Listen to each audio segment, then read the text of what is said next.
Hi, this is Peter and Zach from Enjoyed Adventuring. We're out here in the Grand Canyon at Navajo Point reviewing the RTIC 65-liter cooler.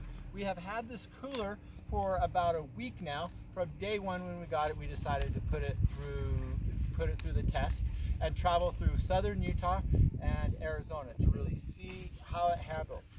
We have been traveling, especially when we were in southern Utah, where the temperatures would reach over 100 outside for most of the day. Inside the car, that would put the temperatures, I don't know, 120, 130, and that is where this cooler primarily resided, was inside of it. Initial reaction, it has performed very well. But before we get into it and actually look inside to see how it has performed and kept ice cold, let's take a look at some of the features on the outside. First of all, it is super bomber. Very heavy proof. They say you can use the top as a cutting board. We have not done that just because it's dirty, and we have been putting it in dusty situations and dirty situations, so we haven't taken the time to clean it. One of my kids did say they wanted to build a mountain bike jump out of it and land on and rolled over. That may hold up, I don't know. The things I like here, if you look at the tie downs, soft, easy to get to, easy to grab. They don't take like a lot of pressure, but they hold down really well. On the sides, we have two handles. The rope handles are sturdy, come well above the lid, so when you're walking, you're not going to necessarily bang your knuckles against it. Also, if you come down, you do have ample room here to get your hand completely underneath in the handles to be able to carry it this way when the ropes aren't going to work for you. On both sides, you have water release.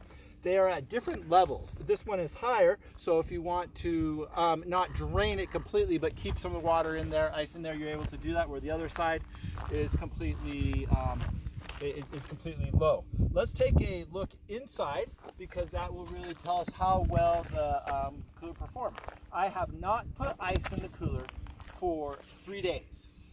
We have been getting in and out of the cooler multiple times a day, not even really thinking about conserving the ice, because we are pulling food in and out of it. Zach, let's take a look and let's see how well it's done.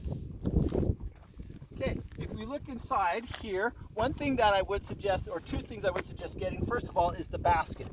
The basket is great to keep things you don't want wet out of the ice on top. If you look right here, look at this. We still have plenty of ice inside of here. As an example, this water bottle that is completely frozen right here was, or not completely frozen, but still a lot of ice, I'd say 3/4 ice, was put in here 4 days ago, and it is still ice, keeping things cold.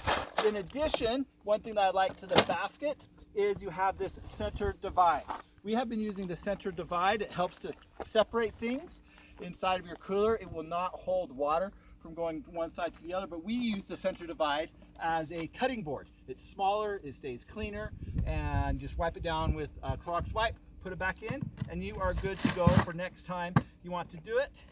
And you can see that goes. Let's take a look at the other side for ice. We have some ice in the other side over here, not quite as much. This side was more full of food when we started out, but we still do have ice in here. All of our food has been kept very cold, even if it is not down inside the water. The top part has kept it really cold.